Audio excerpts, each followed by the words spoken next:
Update 1.0 happened at last.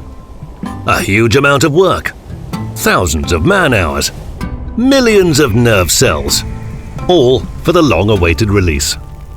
New graphics, visual effects, engine, music.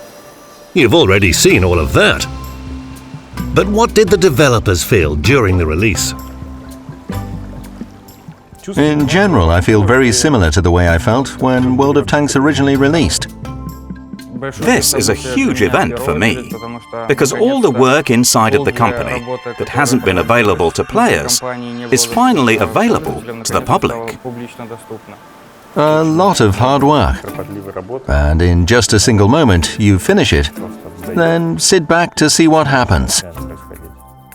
I can't recall the initial feedback. It was a really long day. We released the update ahead of time. More specifically, we released the update in Russia. The first thing I can recall, I watched somebody's stream. I don't remember who was streaming, Nero or Gran, one of them. They were driving vehicles and saying, "Wow, wow, wow, wow." That's the first bit of feedback we got from streams. Somebody noticed that performance was okay. Somebody said the new graphics look nice. Players liked our approach, and that was really positive for us. At the start, players went through the roof. Wow, how cool WGD is. The best WG update. Then time passed. People started to take the current graphics and optimization at face value. They started to look closer. There was some freezing here and there. We don't like this particular music track. And that's true. It's impossible to detect all the bugs in the tests. However, your feedback helped us solve the majority of the post-release problems very quickly. There was so much feedback, we started investigating these issues, i.e. looking into what actually happened. We received a lot of bug reports. Something is hanging in the air. A stone is levitating. Bushes are huge. The bushes should be huge, because sometimes those bushes can hide even the Type 5 Heavy. This is just a gameplay thing. The majority of players experienced long loading times on the maps after the release. The explanation is very simple. There's 10 times the amount of content now, so players with old fragmented hard drives might experience this problem. We've also encountered cases when the armor penetration system wasn't working properly in all the vehicles. The KV-5 could even appear on the map upside down in some cases, i.e. it was just lying upside down at the respawn point. Don't ask me. I don't know. Nope. Moreover, it was actually physically lying upside down. It wasn't just a glitched model. There were issues with FPS in the sniper mode while looking through bushes. We fixed some issues very promptly. There were micro patches from day one, but there wasn't anything major that would stop you from playing the game. Preparations for releasing Update 1.0 were long and thoroughly planned. The probability of forgetting something crucial was extremely low. In general, the release was smooth from the technical point of view. Players continued to play different settings. Step by step, we're approaching a time where it feels like it's always been like this. It's a good feeling, because I sometimes watch videos with the older graphics, and it feels like, phew, it's high time to change the visuals.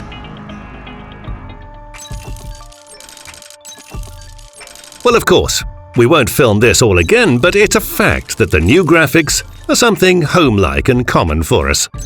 But where the graphics are, there are also the locations. Hence the question, what about the maps? From the artistic point of view, players definitely found all of our maps to be good, but we continue to follow the feedback on the most problematic maps prior to the update. Erlenberg, Fjords and Cliff received the most complaints. We're comparing the before and after results and will continue doing so. We'll continue taking the required steps. We've returned Overlord to the game. Now we're monitoring the feedback on the map because it was quite a negative map before, monitoring and reacting accordingly. The main surprises for players are always similar. As soon as a new map or patch is released, players start to act like mountain climbers. It's clear that every player wants to climb somewhere to get an in-game advantage. But on the whole, it's not ideal to spoil the game for 15 or sometimes even 29 people.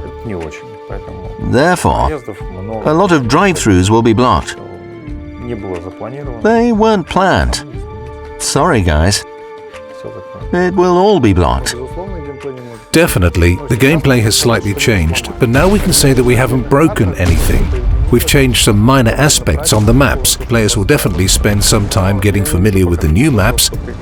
However, I don't see any feedback saying that some new maps are worse now than they were before. Based on the surveys, players liked all the reworked maps. Even Erlenberg got more than 70% positive feedback. We've discussed this with the level design team and decided that it's too early to introduce any changes. How to modify some things were clear. Close some shoot-throughs or put some bushes on the ravaged capital. Map balance changes are coming. We'll implement balance changes on roughly 10 maps. The changes will be light. We won't rework the maps completely. We have data that says it's not needed at the moment. We can't say that we're happy with the reworked maps. We can't say that we're 100% satisfied with the Glacier because there are some issues on it. We're going to continue working on these maps, collect feedback on them, and modify them accordingly. Based on 6 weeks of results, we'll collect the big data and heat maps, and we'll react accordingly. Again, it may lead to the lightest balance changes possible. As pretentious as it sounds, we're constantly staying tuned for more news. And we listen to all of your feedback. We aren't going to confine ourselves to the graphics and gameplay. A new engine leaves a lot of room for technological development. Our friends from Intel are helping us with that. Yes, during the release I was at GDC, International Game Developer Conference, where, together with Intel, we presented our work and vision for World of Tanks for the future. The new engine opens up new possibilities in creating new visual and physical effects, as well as increasing the efficacy of code execution on new processors. I mean, this is work on improving physical simulations in the game, using multi-core rigs, as well as usage of the multi-core feature to accelerate in-game rendering. All this is needed to increase FPS if your rig has 4 or more cores. The results that we've achieved in the last 4 years of our collaboration are impressive. However, the Core 1.0 engine opens up completely new possibilities for continuing our partnership and creating new visual effects and new player experiences that will definitely put the game on a new level. Thanks to the collaboration that's been taking place over several years between Wargaming and Intel, we've been able to implement new features within the upgrade. And I have to say as well, there will be a lot more coming over the next few months. We feel that this will allow gamers to get the best gaming experience possible. And we're talking about level of realism, graphics, sound, maps. The overall experience is going to be improved, and I'm sure everyone will enjoy it.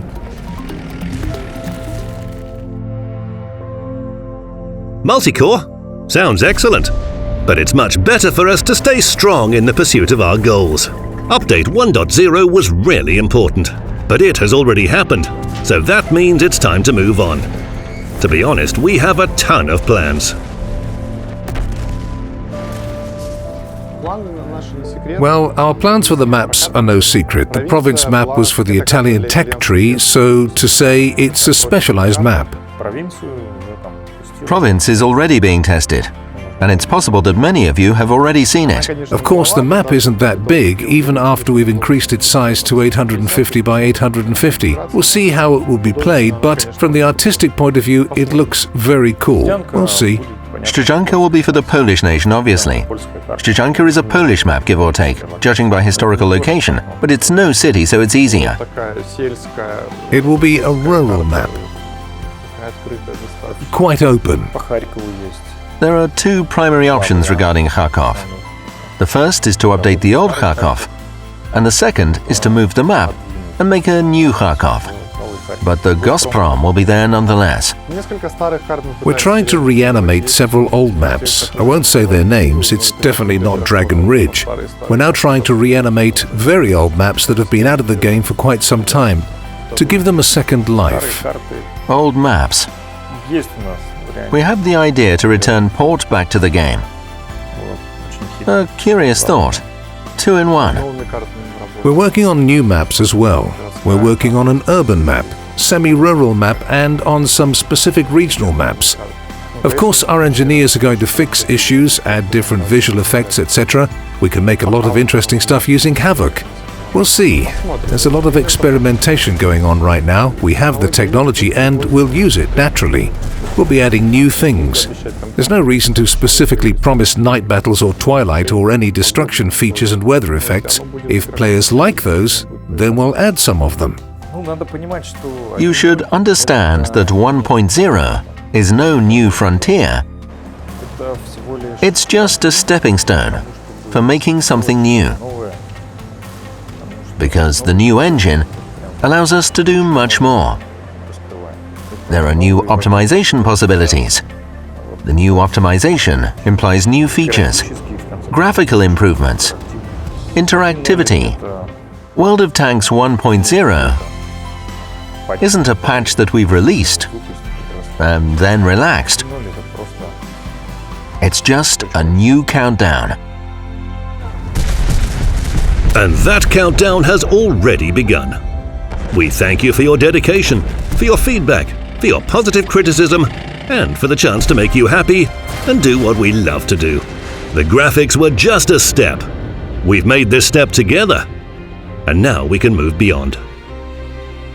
The graphics, we think, are good. The graphics, the sound design, now we have other priorities. I mean, we've released some components. Now other components are more important for us. Now we're releasing new content, the Italian and Polish tech trees. We mentioned them before. The Italians will have a new gameplay mechanic. The Polish tech tree will have several interesting vehicles. The Tier 10 vehicle is very interesting. The T8 vehicle is also good. There will be new gameplay features, new modes this year. There will be several interesting gameplay things as well. Personal Missions 2.0. We mentioned them in February. We're working on them and we'll release them this year. We're going to work on new crews intensively. We'll see, will it be this year or next year? We're trying to do them this year. We'll work on different events for fans. Additionally, we'll work on the discount premium vehicles. Now the KV-5 is going to be tested, while the updated version will go for the super test. Matchmaking issues, the number of artillery and light tanks in battles, these types of issues. Actually, there's still a lot to be done.